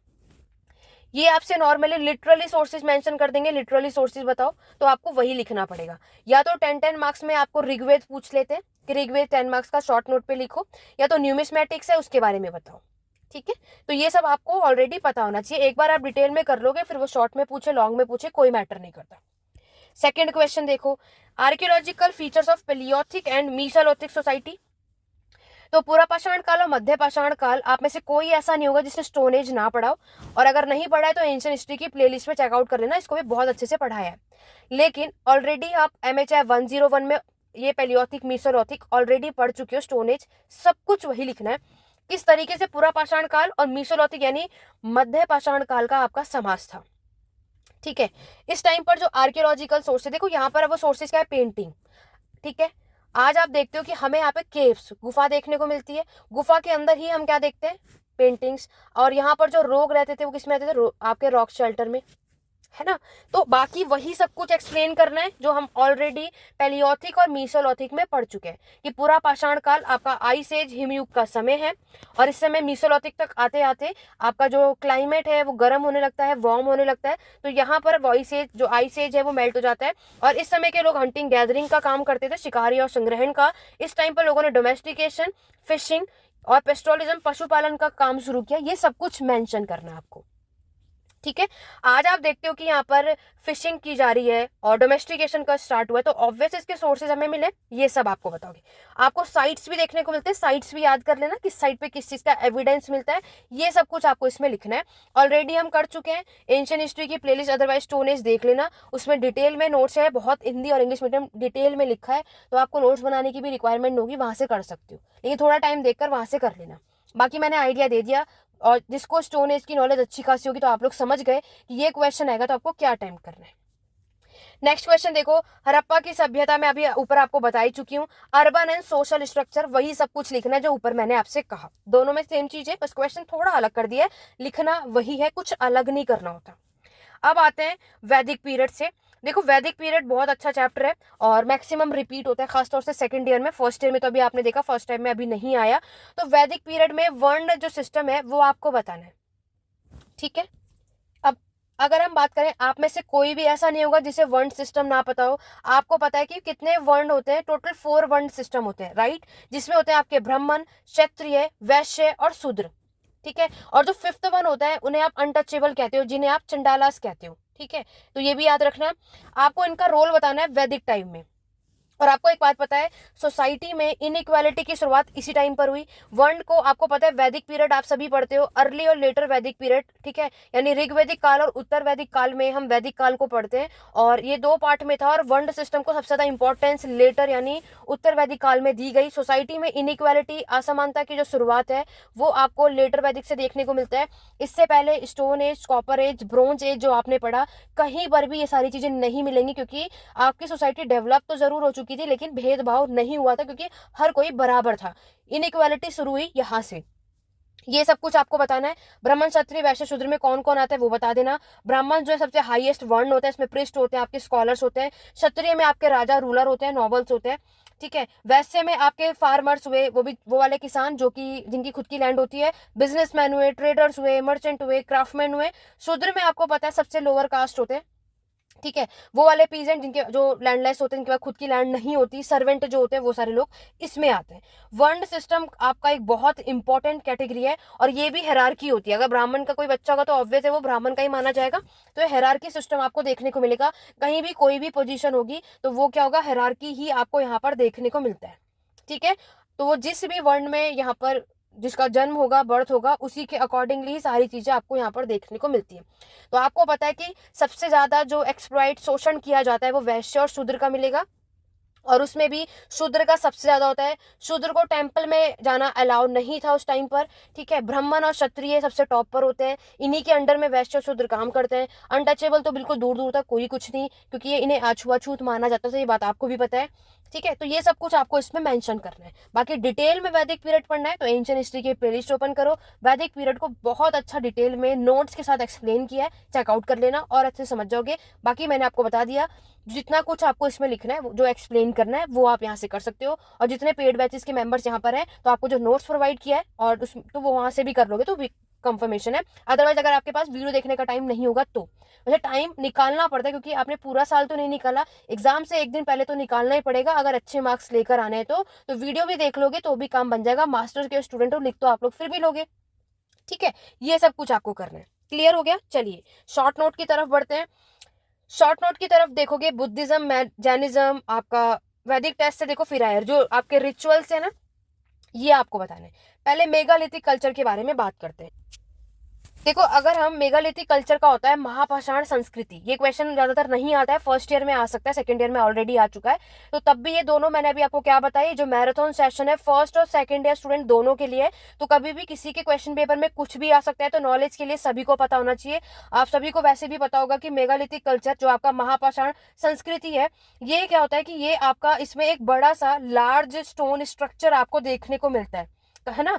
और अगर आप देखोगे मेगालिथिक का मतलब ही क्या होता है, लार्ज यानी बड़ा, ठीक है। लार्ज एंड अपराइट स्टोन, इस तरीके का आपको इसको देखने को मिलता है। तो मेगालिथिक स्ट्रक्चर अगर हम एग्जांपल आप देखोगे तो इसमें इंक्लूड क्या होता है, लाइक अगर हम बात करें आपके डॉलमेंस हुए, स्टोन सर्कल हुआ, ये। अब अगर हम बात करते हैं मेगालिथिक का जो पर्पस है, ये क्या होता है, इसमें आप देखोगे इसको आप एज ये आपका एक कल्चरल, रिलीजियस या सेरेमनी सिग्निफिकेंस में आप इसको देखते हैं। अगर हम बात करें तो इस स्टोन का यूज हम किस टाइम पर करते हैं, किस पर्पस में किया जाता है, तो इसका यूज आप यूज फॉर ब्यूरियल के लिए करते हो, या फिर आप कोई भी रिचुअल्स के लिए करते हो, या कोई अदर ट्रेडिशन होगा उसमें हम इसका यूज करते हैं, ठीक है। क्यों? क्योंकि जस्ट बिकॉज मेगालिथिक के जो यहाँ पर लोग हैं वो बिलीव करते हैं आफ्टर लाइफ, ठीक है। तो जो लोग मर जाते हैं, आफ्टर डेथ, मरने के बाद भी लोगों का जीवन होता है, उसमें ये बिलीव करते हैं। तो इसीलिए ये लोग वर्शिप करते हैं, पूजा करते हैं अपनी मदर गॉडेस की, वो प्रे करते हैं कि उनकी एक अच्छी फसल हो और उनके बच्चे अच्छे रहे। इन सारी चीजों की ये आप देखोगे मेगालिथिक महापाषाण के जो लोग हैं, ये इनकी स्मॉल कम्युनिटीज आप देखोगे, इनके छोटे समुदाय हमें यहाँ पर देखने को मिलते हैं। ये जो है आपके स्टोन और बोन्स यानी हड्डियों के टूल्स और उपकरण का उपयोग करते हैं। ये लोग आपके हंटिंग और गैदरिंग, शिकारी और संग्रहण का काम करते हैं अपने जंगलों में रह करके, ठीक है। तो ये मेगालिथिक कल्चर में आपको ये चीजें याद रखनी है। ओवरऑल मैंने एक ओवरव्यू आपको दे दिया कि क्या चीजें आपको याद रखना है। अगर हम बात करें तो टाइम पीरियड 2500 ईसा पूर्व से लेकर के 200 ईसा पूर्व का माना जाता है, सॉरी ईसवी का माना जाता है, तो ये भी आप लोग याद रख सकते हो, ठीक है। चलिए अब बात करेंगे बुद्धिज्म और जैनिज्म, यानी बौद्ध धर्म और जैन धर्म का जो उदय हुआ था, तो वही आपको बताना है। गौतम बुद्ध ने आपके बौद्ध धर्म की शुरुआत की थी। जैनिज्म के जो फाउंडर है वो महावीर को कहा जाता है, ये सभी को पता होगा, है ना। तो ये सब कुछ आपको इसमें बताना है। इनके जो 4 नोबल ट्रुथ थे वो आपको बताना है कि कौन से इन्होंने जो आपके सच्चाइयां थी वो बताया, और इसको करने के लिए आपके 8 फोल्ड पाथ 8 रास्ते भी बताए थे गौतम बुद्ध ने। ठीक है, इनकी टीचिंग आपको इसमें एक्सप्लेन करनी है। एंशियंट हिस्ट्री की प्लेलिस्ट देखोगे, बौद्ध धर्म जैन धर्म भी बहुत अच्छे से एक्सप्लेन किया है। देखो गौतम बुद्ध और महावीर में यहाँ पर अगर हम बात करें तो ये दोनों ही क्या करते हैं, मेडिटेशन करते हैं। इन दोनों ने ही अपना घर छोड़ा था और इन दोनों को ही इनलाइटनमेंट ज्ञान की प्राप्ति भी हुई थी। ठीक है, चाहे वो गौतम बुद्ध हो चाहे महावीर हो, बस फर्क इतना है, गौतम बुद्ध को ज्ञान की प्राप्ति मेडिटेशन करके इनलाइटनमेंट जो है वो 6 ईयर यानी 6 साल में मिल गया था, इन्हें 14 साल लगे थे, 14 ईयर्स। ठीक है, दोनों ने अपने घर छोड़ा था, दोनों ही क्षत्रिय फैमिली से थे, राजा के परिवार से थे, अच्छे खासे घर से थे, बट फिर भी इन्होंने सब कुछ छोड़ छाड़ के इन चीजों में यहाँ पर बिलीव किया और इसी में यही लाइफ जीने से रखा, क्योंकि यहाँ पर ये था कि सब कुछ मोह माया ही है। ठीक है, लाइफ में अगर ये चीजें होती हैं तो क्यों होती है, सब कुछ एक तरीके से टेम्पररी है, परमानेंट तो कुछ है नहीं। सल्वेशन यानी मोक्ष की बात यहाँ पर आप देखते हो, ये पाना है तो उसके लिए मेडिटेशन रिक्वायरमेंट है, सुख शांति। क्योंकि आपको पता है इस धरती पर जितने भी लोग यहाँ पर हैं, जिनका भी जन्म हुआ है, कोई ऐसा इंसान नहीं होगा जिसकी लाइफ यानी जिसके जीवन में किसी भी प्रकार का दुख नहीं आया होगा। आप में से कोई ऐसा है जिसके लाइफ में कभी कोई सैडनेस की मूवमेंट आए ना हो, हर दिन आपका सिर्फ अच्छा और अच्छा ही जा रहा होगा? आप में से कोई भी ऐसा नहीं होगा। अभी भी क्लास ले रहे होंगे तो भी, है ना, हर बात का कोई ना कोई दुख या डर हमें बना ही रहता है। तो वो सब कुछ यहाँ पर क्या है, इनका ओवरऑल हमें समझाने का उद्देश्य क्या है, हमारी लाइफ में जो चीजें लिखी हैं, जो नेचुरल है, उससे एक्सेप्ट करना सीखना चाहिए हमें, तभी आप अपनी जो लाइफ है वो निकाल सकते हैं। ठीक है, अदरवाइज हम परेशान ही रहेंगे। कुछ चीजें जो हमारी लाइफ की परमानेंट है, नेचुरल है, हमें पता है ये होना है, जो हम चेंज नहीं कर सकते, तो आपको उसे एक्सेप्ट करना आना चाहिए। आप सभी को पता है एज के अकॉर्डिंगली कितने चेंजेस आते हैं हमारे लाइफ में, राइट? तो उसको हमें ऑब्वियस है एक्सेप्ट करने में टाइम लगता है, बहुत ज्यादा प्रॉब्लम भी आती है। और आप यंगेस्ट जब हो जाते हैं 25 एज, तो कितनी परेशानियां होती है, लाइक आपको जॉब के देखना है, करियर देखना है, फिर फैमिली देखनी है, कैसे क्या, तो बहुत प्रेशर रहता है ना। तो यहाँ पर इनको क्या है कि वो करने से अच्छा है कि आपको उसको एक्सेप्ट करना है और आप उसको कैसे कर सकते हो, उस सिचुएशन को हैंडल वो देखना है। अदरवाइज हम जीवन में कभी भी खुश नहीं रह सकते। किसी के साथ गलत नहीं बोलना, गलत नहीं करना। और यहाँ पर इन दोनों धर्मों में अगर आप देखते हो, दोनों ही आपके नॉर्थ इंडिया उत्तर भारत में हुआ, अच्छा खासा विस्तार हुआ। बुद्धिज्म बौद्ध धर्म देखोगे पूरे वर्ल्ड में इसका साम्राज्य का विस्तार हुआ था। जैनिज्म सिर्फ इंडिया तक ही हुआ, भारत से बाहर ये नहीं जा पाया। जैनिज्म और बुद्धिज्म आप यहाँ पर समझ रहे हो, ठीक है? ये सब कुछ आपको यहाँ पर लिखना है, टीचिंग इनकी आपको याद रखनी है। तो ये 10 मार्क्स में यहाँ पर आए, 20 में भी आ सकते हैं, कोई बड़ी बात नहीं है। और अच्छा खासा इसका विस्तार भी किया गया था, मैंने आपको बताया ना, पूरे वर्ल्ड में। ऑब्वियस है, तो बहुत बड़ी बात है यहाँ तो वर्ल्ड तक आपको ये देखने को मिलता है। ठीक है, तो यहाँ पर दोनों में क्या है, इनइक्वालिटी नहीं मिलेगी। हर एक वर्ण यानी चाहे वो ब्राह्मण हो, क्षत्रिय हो, वैश्य, शूद्र हो, आप कोई भी कास्ट जाति के हो, बुद्धिज्म और जैनिज्म में जा सकते हो। बट यहाँ पे अगर आप जाओगे तो इनके रूल्स रेगुलेशन फॉलो करने पड़ते हैं। ठीक है, क्योंकि अभी मैंने आपको क्या बताया, मोह माया से दूर हटना है। तो आपको जैसे कि जैनिज्म जैन धर्म देखोगे, इनकी 5 टीचिंग है। आपको जब जैनिज्म जैन धर्म में जाओगे तो इन चीजों को फॉलो करना होगा। आपको चोरी नहीं करनी किसी भी तरीके का, किसी की हत्या नहीं करनी, ये आप देखोगे। एक बार आपने घर छोड़ दिया, आप जैन धर्म में आ गए हो, आप मॉन्क बन गए हो, भिक्षु बन गए हो, तो फिर आपको क्या करना है, आपको कोई भी घर की मतलब ये तो नहीं कि प्रॉपर्टी में आप हिस्सा लेने चलेगा, ये सब भी नहीं करना। नेक्स्ट जब महावीर आए तो उन्होंने एक और ऐड किया, सेलिबेसी के। अब आप पूरे लाइफ अनमैरिड हो गए, शादी नहीं कर सकते। ये चीजें आप इसमें देखते हो। जैनिज्म में टोटल कितने तीर्थकर होते हैं? 24 तीर्थकर, मतलब टीचर्स आप यहाँ पर देखते हो। गौतम बुद्ध और जैनिज्म आपको समझ आए, नॉर्थ इंडिया में इमर्ज हुआ था। ठीक है, ये इस तरीके से थोड़ा थोड़ा करके सारा कुछ एक्सप्लेन करना होता है आपको इसके अंदर। ठीक है, तो यहाँ तक क्लियर हो गया। अब बढ़ेंगे नेक्स्ट क्वेश्चन की तरफ। देखो नेक्स्ट जो आपका टॉपिक है वो भी वैदिक पीरियड से रिपीट हुआ है। तो यहाँ पर एक ऊपर आपने वैदिक पीरियड से क्वेश्चन देखा, और यहाँ पे 10 मार्क्स का देखो, रोल ऑफ रिचुअल्स इन वैदिक टेस्ट। तो ये आपकी बुक के अंदर आपको मिल जाएगा, और यूनिट 4 है, मैंने आपको पहले भी बताया। तो यहाँ पर अगर हम वैदिक टेस्ट के रिचुअल्स की बात करें, तो आपको पता है जब कभी भी प्रेयर की जाती है तो उसमें मंत्र हमें देखने को मिलते हैं, है ना। तो यहाँ पर क्या होता है कि जो हमारे ब्राह्मण्स होते हैं, या फिर कह सकते हो जो प्रेस्ट होते हैं, वो इसको पढ़ सकते हैं, इस मंत्र को। और यहाँ पर आपको एक चीज ये भी देखने को मिलती है कि हर कोई इस मंत्र को नहीं पढ़ सकता, बहुत सारे लोगों पे रिस्ट्रिक्शन लगा रखी है। ठीक है, आपको भी पता है कि पहले के टाइम पर वुमेन और जो आपकी शूद्र की जो कैटेगरी है, उन्हें टेम्पल में जाना अलाउ नहीं होता था, और ना ही किसी भी तरीके की बुक्स को पढ़ना। ठीक है, तो ये सब चीज आप इसमें यहाँ पर लिख सकते हो। ऋग्वेद में भी आप ये सारी चीज देखते हो। तो मंत्र का जो यूज किया गया है, जो आपके रिचुअल्स का यूज किया गया है, ये कौन से समय पर किया गया है? लेटर वैदिक पीरियड में। ठीक है, किसमें? आपके लेटर वैदिक पीरियड में हमें ये चीज देखने को मिलती है। तो यहाँ पर आपको पता है कि जो मंत्र है उसका भी कितना इंपॉर्टेंट रोल होता है। यहाँ पर जो आपको सेक्रीफाइसेस देखने को मिलते हैं, ये सब कुछ हम वैदिक पीरियड के टाइम पर देखते हैं। आपको इसके अंदर मेंशन करना है कि किस तरीके से वैदिक ट्रेडिशन में या फिर आपके ऋग्वेद में आपके इतने सारे रिचुअल्स को परफॉर्म किया जाता था। आपको भी पता है कि आपके अर्ली वैदिक पीरियड में जो गॉड थे वो सबसे ज्यादा इंपॉर्टेंट कौन से माने जाते हैं? आपके अग्नि, है ना। तो अग्नि, आपको भी पता है कि जब कभी भी कोई भी पूजा की जाती है या फिर अगर मैरिज की बात करें तो अग्नि का कितना इंपॉर्टेंट रोल होता है। ठीक है, तो ये इसलिए यहाँ पर यही चीज बताई जा रही है। तो ये सारी रिचुअल्स यहाँ पर हमें देखने को मिलता है वैदिक ट्रेडिशन में। तो अर्ली वैदिक पीरियड में अग्नि, इंद्र, सोम, आपको ये गॉड देखने को मिलते हैं जिनको उस टाइम पर देवी देवताओं की पूजा की जाती थी। लेटर वैदिक पीरियड का टाइम आया तो विष्णु और शिव को इंपॉर्टेंस दी गई, तब अग्नि, इंद्र, सोम की इंपॉर्टेंस कम हो जाती है। ये चीज आप यहाँ पर देखते हो। ठीक है, तो रिचुअल्स की अगर हम बात करें तो वो रिचुअल्स आपके किसी भी चीज को लेकर के हो सकते हैं। ठीक है, लाइक अगर आप देखोगे तो कभी भी मान लो कभी किसी का जन्म होता है तब कोई रिचुअल हमें देखने को मिलता है, या फिर कभी किसी की डेथ होती है तब भी आप कोई ना कोई रिचुअल्स यहाँ पर देखते हो, या फिर किसी की मैरिज होती है तब भी हम यहाँ पर कोई ना कोई रिचुअल्स देखते हैं। तो ये सारे रिचुअल्स यहाँ पर परफॉर्म किए जाते हैं, ये आपको यहाँ पर मेंशन करना है। ठीक है, नेक्स्ट बात करते हैं तिनाई कॉन्सेप्ट। तो ये जो तिनाई कॉन्सेप्ट मैंने आपको बताया, ये आपका जो यूनिट है यूनिट 10। तो यूनिट 10 मैंने अभी आपको क्या बताया कि यहाँ से या तो आपके साउथ इंडियन के जो लिटरेचर है, अगर आप इन क्वेश्चन को अटेम्प्ट कर रहे हो तो आपको वो सारे साहित्य यानी लिटरेचर याद होने चाहिए। लेकिन अगर मैं आपको वहीं पर तिनाई कॉन्सेप्ट अगर आप आएगा तो ये कर सकते हो, और बाकी का अगर कुछ आया, अगर आप उसका लिटरेचर साहित्य याद कर सकते हो तो जरूर याद कर लेना, तो ही वो आप क्वेश्चन अटेम्प्ट करना, अदरवाइज स्किप कर देना। ठीक है, क्योंकि आप गलत नहीं लिख सकते। तिनाई कॉन्सेप्ट मैं आपको बता देती हूँ। एंशिएंट तमिल में जो हमारी तमिल कंट्री को डिवाइड किया गया था, किसमें? 5 इकोलॉजिकल जोन में। किसमें?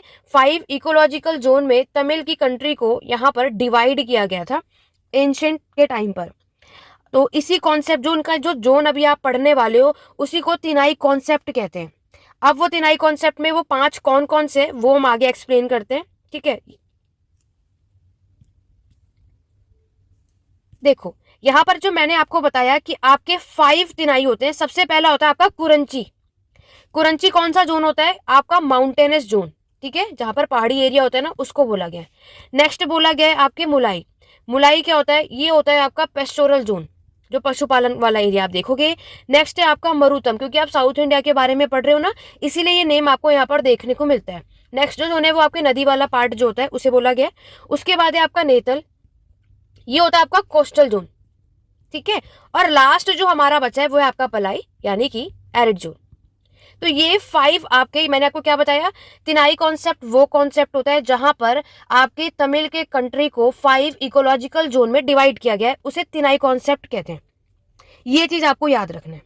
तो ये हर एक जोन को ही आप या तो जोन कह सकते हैं या तिनाई कह सकते हो, यहाँ पर ये चीज बताई गई है। ठीक है, और इससे रिलेटेड जो भी पोएम कंपोज किया गया है वो चीज हम यहाँ पर देखते हैं।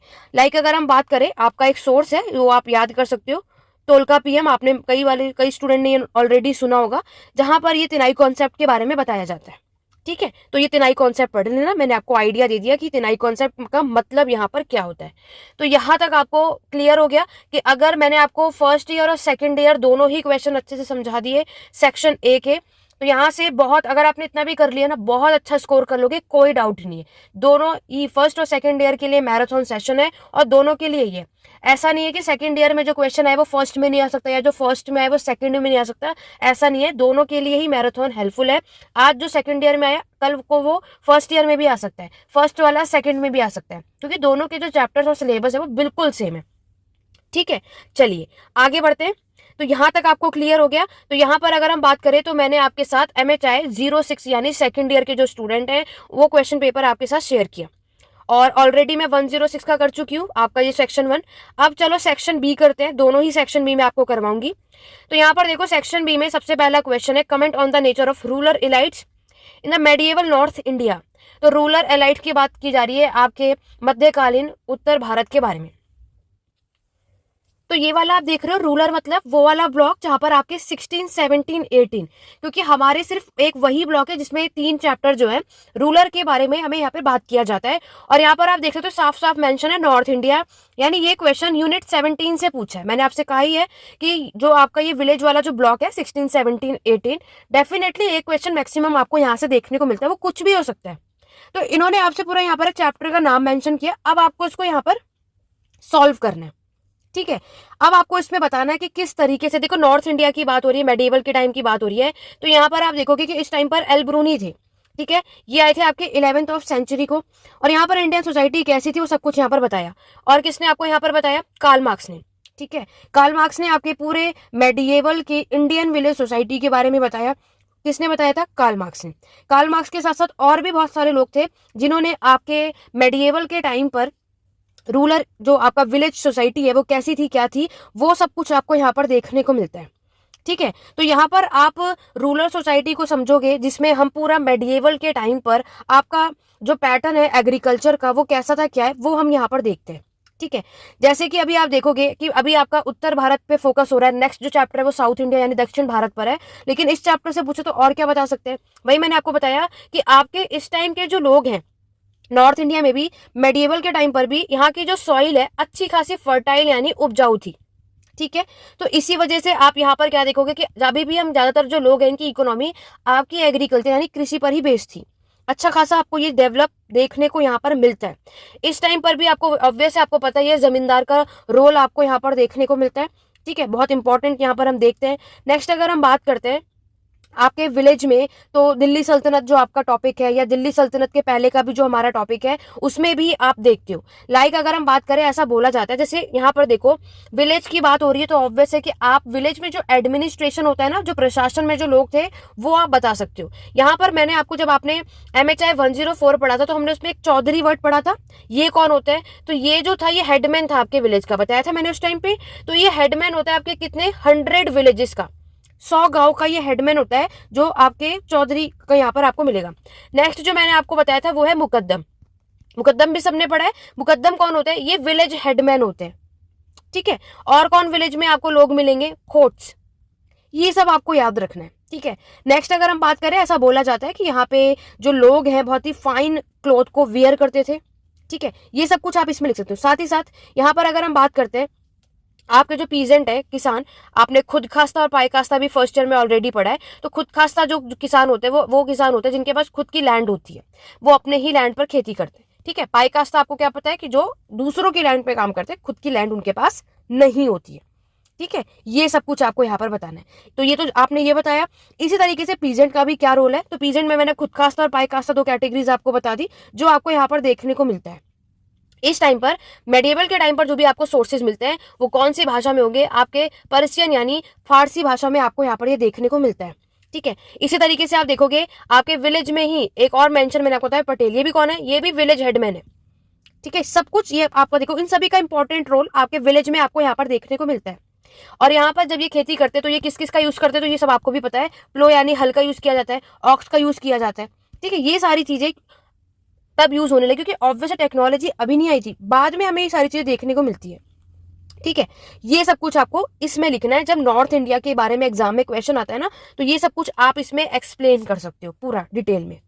ठीक है, चलिए आगे बढ़ेंगे। नेक्स्ट क्वेश्चन आपने ऑलरेडी BD चट्टोपाध्याय और नॉर्मन जेगलर आपने अपने असाइनमेंट में भी ये क्वेश्चन करा है। तो यहाँ पर ओवरऑल देखा जाए तो BD चट्टोपाध्याय और नॉर्मन जेगलर के राजपूत क्लासेस को लेकर के क्या व्यूज है ये आपको बताना है इस चैप्टर में। तो असाइनमेंट में भी आपने ऑब्वियसली क्वेश्चन सॉल्व किया तो मैक्सिमम ये क्वेश्चन आपको मिल जाएगा। अब वो फर्स्ट ईयर में भी आ सकता है, सेकंड में भी आ सकता है, दोनों में भी आ सकता है, लेकिन ये इंपॉर्टेंट है। ठीक है, जरूरी नहीं कि कभी किसी में नहीं भी आए तो आप कहो, तो ये आपकी चॉइस है। असाइनमेंट में आपने बनाया, अगर आपको ये जो क्वेश्चन है इजी लगेगा तो अटेम्प्ट करना, जिसको नहीं लगे वो स्किप भी कर सकते हैं, वो आपके ऊपर है। बट ये अच्छा क्वेश्चन है, मैक्सिमम हमें यहाँ से एग्जाम में क्वेश्चन देखने को मिल जाता है। ठीक है, तो यहाँ पर आप देखोगे BD चट्टोपाध्याय, तो यहाँ देखो मैंने आपको ऑलरेडी बताया, क्या बताया है, देखो ये आपकी बुक में यूनिट 19 है। और राजपूत क्लासेस आपको पता है इनका टाइम पीरियड 7 से 12th सेंचुरी अर्ली मेडिएवल का माना जाता है। मैंने आपको पहले भी बताया मेडिएवल पीरियड में आपका जो अर्ली मेडिएवल का जो पीरियड है, इसी टाइम पर राजपूत क्लास की जो है वो ग्रोथ आपको देखने को मिलती है। ठीक है, BD चट्टोपाध्याय जो है इन्होंने आपका पूरा यहाँ पर जो राजपूत का एमरजेंस कैसे हुआ उसकी स्टोरी आपको बताई सबसे पहले। उसके बाद नॉर्मन जैगलर ने बताया था। तो ये दोनों हमारे मेन यहाँ पर एविडेंस है जिसके थ्रू आज हम आपके राजपूत के फॉर्मेशन के बारे में पढ़ पाते हैं। ठीक है, तो यहाँ पर आपके किस तरीके से राजपूतों का उदय हुआ था, राइज हुआ था, और उनकी पूरी कंप्लीट अचीवमेंट वो हम इन दोनों के थ्रू जानते हैं। ठीक है, तो ये सब कुछ आपको इसके अंदर बताना है। तो यहाँ पर राजपूत डायनेस्टी जब आई तो आपको पता है कि यहाँ पर सबसे पहले हम बात करते हैं आपके पश्चिम भारत यानी वेस्टर्न इंडिया के बारे में। ठीक है, अर्ली मेडिएवल राजपूत डायनेस्टी आपको यहाँ पर देखने को मिलते हैं, और राजपूत को लेकर के कंट्रोवर्सी बहुत आपको देखने को मिलती है। ठीक है, वैसे यहाँ बोला जाता है कि ऑब्वियसली जो राजपूत है ये आपकी कौन सी कैटेगरी से बिलोंग करते थे, क्षत्रिय। 4 वर्ण सिस्टम में से अगर हम बात करें तो आपके जो राजपूत है वो क्षत्रिय कैटेगरी से आपको देखने को मिलते हैं। ठीक है, राजस्थान के लोग के आपको वहां के भी क्रॉनिकल्स मिलते हैं। ठीक है, जहां पर आपके फायर बॉन्ड के बारे में बताया गया जिसको आप अग्निकुल कहते हो, क्योंकि यहाँ पर आपको जैसे आपने वैदिक पीरियड पढ़ा था ना कि उनकी क्या स्पीसीज है और वो कौन से ओरिजिन है, कहाँ से उनकी उत्पत्ति हुई थी, same as it is Rajput में भी आप ये चीजें देखते हो। अग्निकुल के अकॉर्डिंगली अगर मैं बात करूं तो आपके जो वर्जन है, ओरिजिन यहाँ पर जो बताया गया, कोड पोएट भी आप देखोगे। ठीक है, हर एक चीज बताई गई है। आपका जो माउंट आबू है, ठीक है, माउंट आबू आप जो देखोगे यहां पर हम देखते हैं किसके बारे, वशिष्ठ के बारे में बताया गया है। ठीक है, तो कितना इंपॉर्टेंट रोल है ये सब कुछ इसमें मेंशन किया है। और नेक्स्ट अगर हम बात करें जो आपके राजपूत हैं जिसके अंदर आपके जो प्रतिहार है, ठीक है, गुज्जर प्रतिहार जिन्हें आप जानते हो। नेक्स्ट जो है आपकी चालुक्य डायनेस्टी। ठीक है, नेक्स्ट अगर आप बात करोगे चाहमना या फिर जिसे आप चौहान डायनेस्टी के नाम से जानते हो, ये सारे लोग किसमें इंक्लूड होते हैं आपके, यस, किसमें, ये सारे जितने सब राजपूत में इंक्लूड होते हैं। और सभी को किस में इंक्लूड किया गया, फायर ओरिजिन में। जो ये अग्निकुंड देख रहे हो ना, अग्निकुल से इन डायनेस्टी की उत्पत्ति हुई है ऐसा यहाँ पर बोला जाता है। ये इनकी चॉइस है, इन्होंने बताया।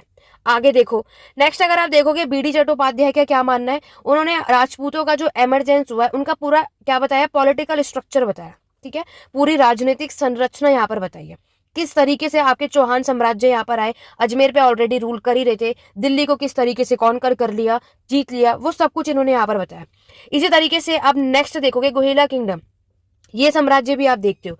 आपके नेक्स्ट अगर हम बात करें आपके भिल्स, ये भी आप यहाँ पर देखते हो। ठीक है, तो ये सब साउथ राजस्थान की तरफ आपको ये देखने को मिल जाता है। तो यहाँ पर आपके कुछ काम, जैसे आप ओवरऑल देखोगे तो ब्राह्मण और क्षत्रिय ये दोनों ही आपको यहाँ पर देखने को मिलते हैं।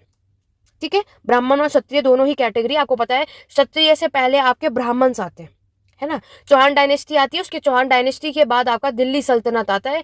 चौहान ऑलरेडी पहले आपके अजमेर पे रूल करते ही थे, बाद में इन्होंने दिल्ली पे भी अपना कंट्रोल बना लिया था। ठीक है, लेकिन फिर वही बात है कि आपके दिल्ली को कॉन्कर कर लिया गया था। ठीक है, 1191 और 1192 में जो आपका बैटल ऑफ तराइन हुआ था, वहां पर कॉन्कर करने के बाद जो दिल्ली पर ये पूरे तरीके से चौहान डायनेस्टी आपकी खत्म हो जाती है। तो ये सब कुछ आपको इसके अंदर मेंशन करना है। बीडी चट्टोपाध्याय का क्या बताना है कि राजपूत मतलब इन्होंने क्या बताया है, तो ये आपको भी पता है, राजपुत्र यानी राजा का बेटा। इन्होंने इस टर्म को इस तरीके से यहाँ पर इंडिकेट किया है। साथ ही साथ इन्होंने ये बताया आपका एक इंस्क्रिप्शन, वो इंस्क्रिप्शन है आपका चित्तौर इंस्क्रिप्शन, ये मिला था आपका 1301 ईस्वी यानी एडी में। और यहाँ पर इन्होंने आपका ये टर्म दिया था राजपुत्र, यानी जो राजपूत बने ये कहाँ से बने, 11वीं सेंचुरी के टाइम पर आपको ये मिलेगा। दूसरा जो मैंने अभी माउंट आबू इंस्क्रिप्शन बताया ना, ये भी आपको मिलेगा। ठीक है, कब मिला था आपका अभिलेख, 11वीं सेंचुरी 11वीं शताब्दी में। ये सब कुछ आपको इसमें मेंशन करना है। ठीक है, इसी तरीके से अगर मैं नॉर्मन जैगलर की बात करूं, नॉर्मन जैगलर ने भी आपके पूरे यहाँ पर बताया कि उस टाइम पर किस तरीके से ब्रदरहुड, आपके भाई बंधु टाइप यहाँ पर देखने को मिलता है, आपके मैरिज का रिलेशन हमें देखने को मिलता है। ठीक है, और ये सब कुछ यहाँ पर आपके जैगलर ने बताया था। तो ये सब कुछ यहाँ पर कि किस तरीके से जो ब्रदर है वो अपनी लैंड को शेयर करता है, ये सब जो अपनी टेरिटरीज है, लैंड कह लो, टेरिटरी कह लो, कुछ भी कह लो, तो वो सब शेयर किया जाता है। ये सब कुछ जैगलर के पॉइंट ऑफ व्यू से उन्होंने यहाँ पर मेंशन किया। ठीक है, तो इतना आइडिया आपको समझ में आ गया, तो ये सब कुछ आपको लिखना है। बढ़ेंगे नेक्स्ट क्वेश्चन, क्वेश्चन नंबर 8 की तरफ। क्वेश्चन नंबर 8 में यहाँ पर बात करेंगे कॉलोनियल इंडिया के बारे में। अब ये मॉडर्न हिस्ट्री आ चुका है, तो अभी तक हमने जो किया वो एंशिएंट और मेडिएवल था, अब मॉडर्न के बारे में बात करेंगे। कास्ट एक वर्ड दे दिया है, और कॉलोनियल यानी जब मॉडर्न आपका पीरियड आता है उस टाइम पर कास्ट का क्या रोल है, कैसे, वो सब कुछ आपको इसमें मेंशन कर। देखो, कास्ट की अगर आप देखोगे यहाँ पर बातें, तो कास्ट में हमें आपकी जाति के बारे में समझ में आता है। तो यहाँ पे आपके कुछ स्कॉलर से लाइक सबसे पहला नाम आप देखोगे सीए बैली। इन्होंने आपके कास्ट और क्लास के बारे में बताया। हमारे इंडिया में ऑब्वियस है कास्ट सिस्टम आपको देखने को मिलता है। और अगर हम बात करें कि यहाँ पर आपके जो कास्ट है, एक तो आपके बेले ने बताया था 1992 में।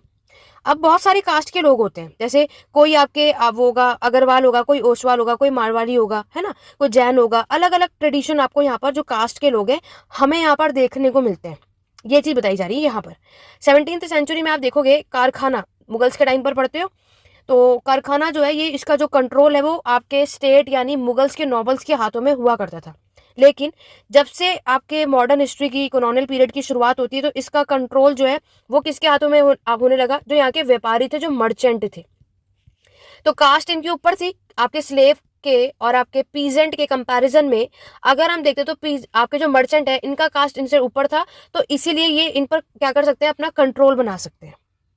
ठीक है, इसीलिए कारखाने का पूरा जो कंट्रोल है आपके मुगल्स, इसके बाद तो मुगल्स का तो मेडिएवल के टाइम पर तो मुगल्स का कंट्रोल होता था, तो यहाँ पर जो आपके मुगल्स के नॉबल्स है ना उनका कंट्रोल होता था। मॉडर्न हिस्ट्री पे जब आते तो व्यापारियों का होने लगा, जो मर्चेंट आप देखते हो। ठीक है, ये चीजें आपको इसके अंदर याद रखनी है कि 18th सेंचुरी का जब टाइम आता है, कॉलोनियल पीरियड का टाइम आता है, तो किस तरीके से पहले तो चलो रूलर था, मोनार्की सिस्टम था, लेकिन जब मॉडर्न हिस्ट्री आते हैं तो किस तरीके से मर्चेंट और जो वहाँ के ब्रिटिशर्स हैं इन पर आपको अपना कंट्रोल देखने को मिलता है। ठीक है, कस्बा भी देखो, कस्बा भी पढ़ा आप सभी ने, ये आपका एक स्मॉल टाउन होता है मुस्लिम के टाइम पर आपको देखने को मिलता है। यही चीज आप आगे देखते हो।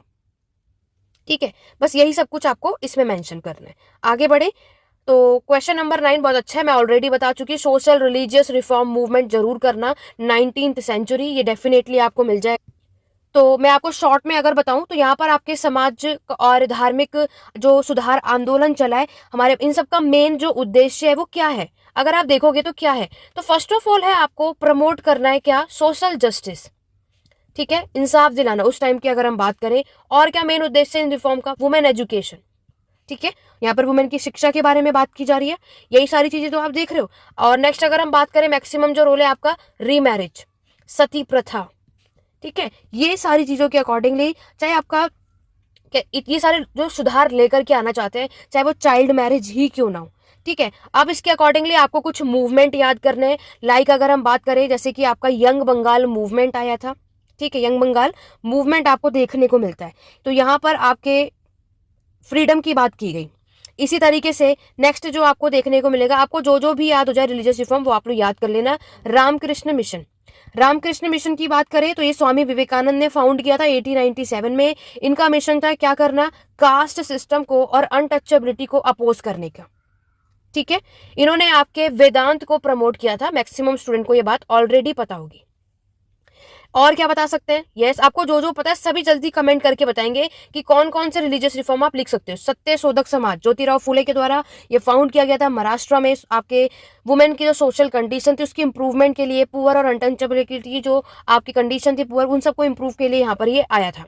इसी तरीके से आप अलीगढ़ मूवमेंट बता सकते हो। अलीगढ़ मूवमेंट सर सैयद अहमद खान लेकर आए थे। इनका था आपके मुस्लिम एजुकेशन को लेकर के आना, यहाँ के जो मुस्लिम्स के जो आपके इस्लामिक के जो सिद्धांत है उसको मेंटेन करने का।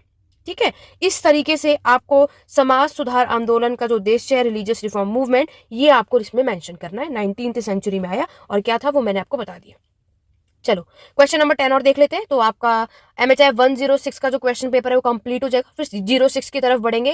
तो ये 106 जो देखकर और 06 जब मैं आपको कराऊं तो कोई भी स्टूडेंट इस वीडियो को एंड तक देखे बिना मत जाना, क्योंकि आज जो सेकंड ईयर में भी जो क्वेश्चन है वो फर्स्ट ईयर में भी पूरे आने के चांसेस हैं। तो आप ये मत सोचना कि मैम आप सेकंड ईयर के क्वेश्चन डिस्कस करिए तो हमारा काम हो गया, वीडियो को यहीं एंड करते हैं, बिल्कुल भी मत करना। अगर जो करेगा तो वो बिल्कुल नुकसान आपका ही होगा। ठीक है, तो ये मैराथन सेशन में आपके लिए इसलिए लाई क्योंकि आप में से कई ऐसे स्टूडेंट हैं जो पेड बैचेस ज्वाइन नहीं कर पाते किसी भी रीजन से। तो ये मैराथन सेशन के थ्रू आपकी हेल्प हो जाए और एंड टाइम पर कुछ भी कहीं से नहीं पड़ा है तो आपको क्लैरिटी हो जाए कि आपको कब कहाँ कौन सा चीजें लिखनी चाहिए। बाकी मैं ऑलरेडी बता चुकी हूँ कि आपको ये वाली मैराथन और जो जून में मैराथन निकाली थी मैंने, ये दोनों वीडियो और इंपॉर्टेंट क्वेश्चन की वीडियो, ये 3 वीडियो तो डेफिनेटली आप सभी को करना ही है, चाहे जो हो जाए। और अपना असाइनमेंट वैसे तो इतना भी कर लोगे तो भी सफिशिएंट है। ठीक है, लास्ट क्वेश्चन देखो। क्वेश्चन आया, comment on the social structure of north east India during the colonial period. Colonial period जब आपके कॉलोनियल यहाँ पर रूल कर रहे थे तो आपके नॉर्थ ईस्ट इंडिया का सोशल स्ट्रक्चर, सामाजिक संरचना कैसी थी वो बताना है। देखो अगर आप यहाँ देखोगे कि आपके नॉर्थ ईस्ट इंडिया का जो सोशल स्ट्रक्चर है वो कैसा है, तो देखो अगर हम आपके इस कॉलोनियल पीरियड के टाइम की बात करें, औपनिवेशिक काल की बात करें, तो ब्रिटिशर्स का रूल आपको यहाँ पर देखने को मिलता है। इस टाइम पर जो भी होगा वो आपका जो प्रशासन होगा टोटली किसके अकॉर्डिंगली चलेगा, आपके ब्रिटिशर्स के अकॉर्डिंग। जब यहाँ पर आपके ब्रिटिशर्स ने हमारे इंडिया में आए तो इन्होंने अपने क्या किया, नए रूल्स एंड रेगुलेशंस को क्या किया, सेट किया। ठीक है।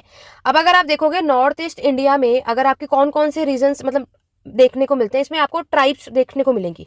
जैसे बहुत सारी ट्राइब्स होती हैं, ठीक है, इतनी सारी जो भी आपको याद हो जाए वो आप यहाँ पर मेंशन कर सकते हो। तो ये आपके नॉर्थ ईस्ट रीजन में आपको ये चीज़ मिलेंगी। और यहाँ पर जो कम्युनिटी होती है, जो समुदाय होता है, तो इनकी जो ट्राइब की हायरार्की पोजीशन आपको देखने को मिलती है। और ये अक्सर किस पर बेस्ड होते हैं, आपके क्लेन सिस्टम पे, ठीक है, किंगशिप पे। और यहाँ पर जो इनकी सोसाइटी है वो क्या होती थी, आपकी एग्लिटेरियन, मतलब इक्वल होता था, बराबर होते थे सबके सब। यहाँ पर इन ट्राइब्स की अपनी खुद की लीडरशिप भी आपको देखने को मिलती है। उसके लिए आपको इनकी विलेज काउंसिल भी देखने को मिलेगा, जहां पर अपनी पूरी कम्युनिटी को मैनेज करते थे। वुमेन का भी आपकी इस ट्राइबल सोसाइटी में बहुत इंपॉर्टेंट रोल हमें देखने को मिलता है। ठीक है, ये सब कुछ आप इसके अंदर मेंशन कर सकते हो। और क्या बता सकते हो, देखो ब्रिटिशर्स रूल अगर आप देखोगे 19th सेंचुरी में, वैसे तो 18th सेंचुरी में आपको पता है भारत में यहाँ पर ये आपको देखने को मिलता ही है। तो ब्रिटिशर्स के यानी आपका जो कॉलोनियल का एडमिनिस्ट्रेशन है, जो इनका प्रशासन है नॉर्थ ईस्ट इंडिया का, यहाँ पर ये इनडायरेक्ट वे में रूल कर रहे थे। ठीक है। अब जब ब्रिटिशर्स का इंडिया में कंट्रोल आ गया, रूल आ गया, तो इन्होंने सबसे पहला काम क्या किया, इन्होंने सबसे पहला काम किया आपका introduction of land revenue system. आप में से कोई ऐसा नहीं होगा जिसे ये लैंड रेवेन्यू सिस्टम ना पता हो, है ना। परमानेंट, रैयत वाली, महल बढ़िया, ऑलरेडी मैं ये आपको पढ़ा चुकी हूँ। और इन्होंने क्या काम किया है, नेक्स्ट इन्होंने आपके लेकर आए आपका कस्टमरी लॉ, कानून बनाए अपने अकॉर्डिंगली। नेक्स्ट ये सारी चीजें कब हुई, इस फेज में आपको ये चीजें देखने को मिलती है, टैक्सेस लगाए। ठीक है। तो ओवरऑल आपको यहाँ पर क्या देखने को मिलता है कि social structure north east India colonial period के टाइम पर आपके ब्रिटिश पॉलिसी का डीपली इफेक्ट होता है। ये टोटली ट्राइबल स्ट्रक्चर पर बेस्ड होता है। ठीक है। ये सारी चीजें आपका religious system, new administration system हमें फिर यहाँ पर देखने को मिला। ये सब कुछ आप इसमें मेंशन कर सकते हो। क्लियर, आगे बढ़े। जल्दी से एक बार वीडियो को लाइक और शेयर कर दो अगर आपको ये क्लास पसंद आ रही है, और जल्दी से हर एक स्टूडेंट अपने स्टडी ग्रुप में इसको शेयर कर दो ताकि और भी स्टूडेंट की हेल्प हो सके। चलिए सेक्शन बी की बात करते हैं। इसमें जो क्वेश्चन आया सूफिज्म से आया, डेफिनेटली सूफिज्म तो अच्छा क्वेश्चन है। फर्स्ट नहीं तो सेकंड ईयर में, सेकंड नहीं तो फर्स्ट ईयर में, किसी में भी आ सकता है। नॉलेज आप सभी को जरूर होनी चाहिए। देखो अगर आप सूफिज्म के अलग अलग क्लासेस की बात करोगे, आप लोगों ने पढ़ा होगा, जिसमें से एक होता है आपका नक्शबंदी, है ना। उसके बाद नेक्स्ट अगर आप देखोगे तो एक होता है आपका चिश्ती सिलसिला, ये भी आप देखते हो। उसके बाद जो नेक्स्ट होता है वो होता है आपका सुहरवर्दी, और उसके लास्ट होता है आपका कादरी। तो ये सारी चीजें याद रखनी है। और भी अदर भी सूफी ऑर्डर्स आपको यहाँ पर मिलेंगे बहुत सारे, बट ये सबसे इंपॉर्टेंट होते हैं सूफिज्म की अगर मैं बात करूँ तो ये आपको याद रखना है।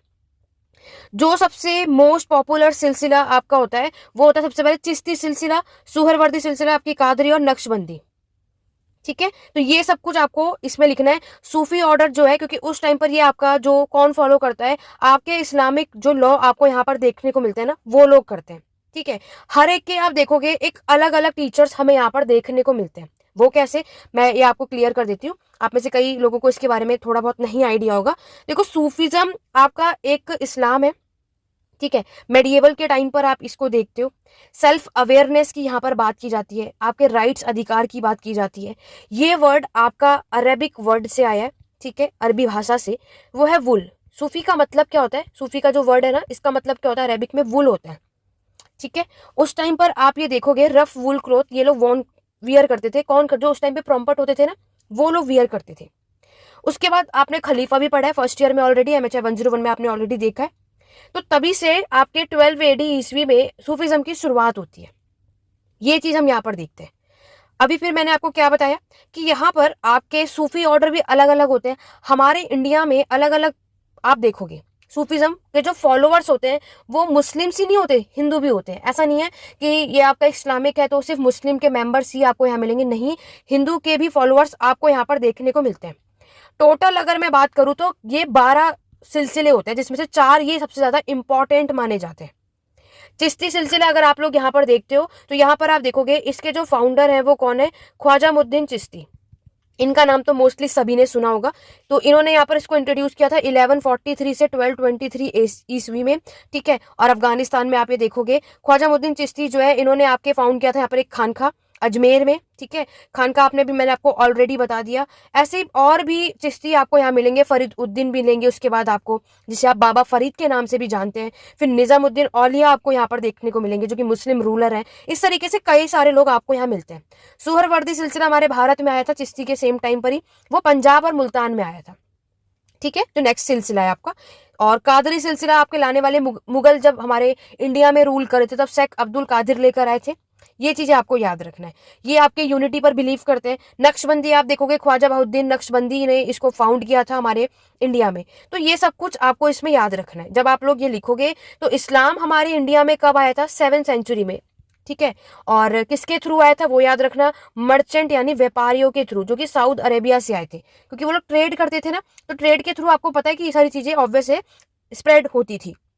धीरे धीरे ये आपके मुल्तान में, सिंध में, और ये जो कि आपको आगे आपको पता है मोहम्मद बिन कासिम ने इसको कॉन्कर कर लिया था 8th सेंचुरी में। ये ऑलरेडी हिस्ट्री अगर आपने थोड़ी बहुत ऑब्वियस है बहुत सारे स्टूडेंट को नॉलेज होगी, तो ये चीजें आपको इसमें लिखनी है। क्लियर। चलिए बात करेंगे क्वेश्चन नंबर 7। तो अर्बन डिके और फ्यूडलिज्म, तो मैंने आपको ऑलरेडी कहा था इंडियन फ्यूडलिज्म और अर्बन डिके जो आपने MHI 105 या आपने जो फर्स्ट ईयर में किया था वही सब कुछ आपको यहाँ पर लिखना है। तो ये आप लोग कर लेना। आगे बढ़े, देखो ये क्वेश्चन है, Rajput social structure move from political to social in early medieval. Rajput के बारे में क्वेश्चन आया जो अभी मैंने 7th से 12th सेंचुरी के बारे में आपको पढ़ा है, वो सब कुछ मेंशन कर देना। आगे बढ़ेंगे क्वेश्चन नंबर 9 की तरफ। क्वेश्चन नंबर 9 में आपसे पूछा गया कि how did the social background perception of the nationalist about the Indian society. तो इंडियन सोसाइटी के बेस पर सोशल बैकग्राउंड चेक करेंगे। उससे पहले शॉर्ट नोट देख लो। देखो शॉर्ट नोट बहुत अच्छा है। तो कॉलोनियल की फॉरेस्ट पॉलिसी मैंने आपको MHI 5 फर्स्ट ईयर में भी आप कई बार पढ़ चुके हो, जिसमें यहाँ पर ब्रिटिशर्स ने पॉलिसी एक्ट लगा दिया था जहाँ पर कोई भी विदाउट परमिशन आपके फॉरेस्ट के रिसोर्सेज को यूज नहीं कर सकता है, क्योंकि ब्रिटिशर्स को यहाँ पर आपके टिम्बर की रिक्वायरमेंट थी और अदर भी वुड की। तो इसीलिए इन्होंने क्या करा था, आपके एक्ट को लगाया था, क्योंकि उन्हें रेलवे की शुरुआत करनी थी। ये एक्ट डिफॉरेस्टेशन को रोकने के लिए नहीं लगाया था, ये इनको अपने काम के लिए लगाना था। और ऑलरेडी फॉरेस्ट में आपके जो ट्राइबल ग्रुप रहा करते थे, तो उसके वजह से उन्होंने उसको भी बाहर निकाल दिया था, ठीक है। ये सब कुछ लिखना। तो देखो नेक्स्ट जो आपका इंटरनेशनल माइग्रेशन है कॉलोनियल पीरियड का, उस टाइम पर आप क्या देखते हो कि यहाँ पर यूरोपियन का एक्सपेंशन था। और ये जो माइग्रेशन करते थे किस पर्पस के लिए, इन्होंने सबसे पहले मोस्ट इंपॉर्टेंट जो माइग्रेशन यहाँ पर स्टार्ट किया था वो किया था यूरोप और आपके अफ्रीका से अमेरिका तक का, ठीक है। यहाँ पर अगर आप देखोगे तो यहाँ पर आप माइग्रेशन देखते हो तो ब्रिटिश एम्पायर आपके देखते हैं, मिलियन ऑफ इंडियंस जो है यहाँ पर काम के लिए आते थे। किस पर्पज से, आपके प्लांटेशन का जो कंस्ट्रक्शन का जो प्रोजेक्ट आपको देखोगे, तो इसलिए ये आपके अफ्रीका, एशिया, हर जगह आप देखते हो, ठीक है। चाइना जो है आपको पता है कि आपका सेकंड लार्जेस्ट सोर्स माना जाता है, जहाँ पर आप कितने लेबर्स हमें देखने को मिलते हैं। एशिया से अफ्रीका तक लोग माइग्रेट करते हैं, ठीक है। और अदर फैक्टर की अगर मैं बात करूं कि आखिरकार ये इंटरनेशनल माइग्रेशन आपके कॉलोनियल पीरियड के टाइम पर इतना प्रभावित, इतना इन्फ्लुएंस क्यों रहा, तो वो था आपका सबसे पहला अबॉलिशन ऑफ स्लेवरी, ठीक है। आपका जो स्लेवरी सिस्टम था वो खत्म कर दिया गया 1833 में। स्लेवरी जो पूरे तरीके से ब्रिटिश एम्पायर में यहाँ पर खत्म कर दिया गया था। नेक्स्ट आप देखोगे जो इसका इन्फ्लुएंस आपको नेक्स्ट क्या मिलेगा, आपके जो भारत का पार्टीशन हुआ था ना, विभाजन, वो सभी को पता है कब हुआ था, 1947 में। तो मैक्सिमम मिलियन ऑफ पीपल जो है माइग्रेट कर रहे थे आपके किस तरफ, साउथ एशिया में, ठीक है।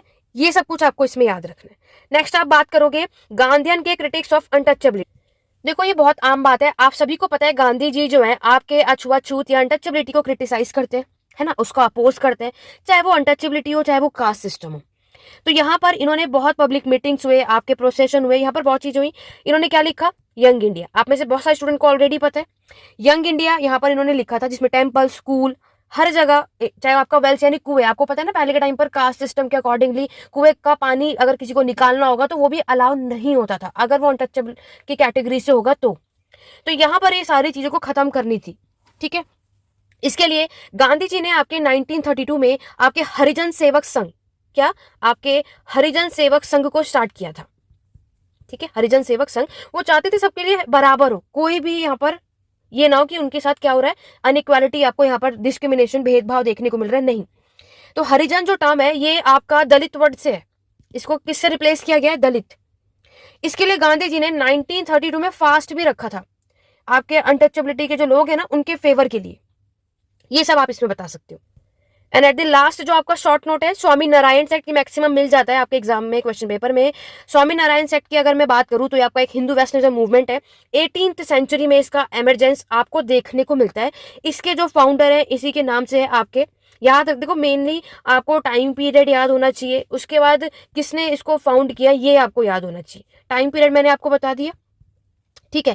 ये आपके बिलीव करते थे आपके स्वामी नारायण, अगर हम बात करते हैं पुरुषोत्तम में, इनके जो सुप्रीम गॉड है जो है वो कृष्णा है, ठीक है। कृष्ण की अगर हम बात करते हैं यहाँ पर, इनका जो मेन जो फोकस है वो किस में होता है? आपके सेल्वेशन यानी मोक्ष में, भक्ति में।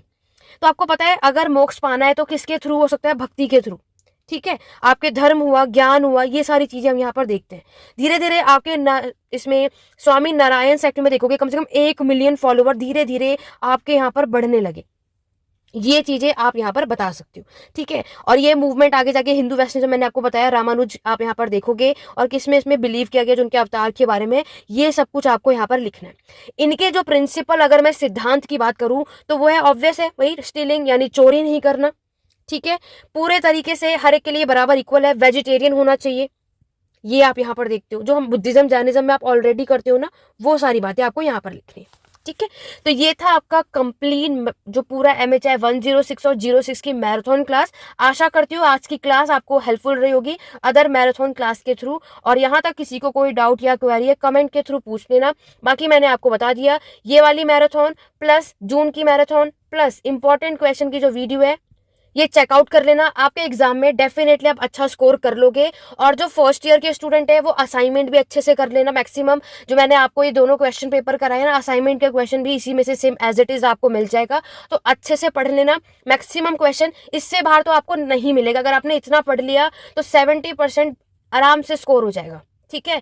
तो वीडियो को ज्यादा से ज्यादा लाइक शेयर करो। देखो मैराथन सेशन आप सभी को इतना पसंद आता है और हेल्पफुल है, तो लाइक करने में कितना टाइम लगेगा, शेयर कर दो अपने हर एक ग्रुप में ताकि और स्टूडेंट की हेल्प हो सके।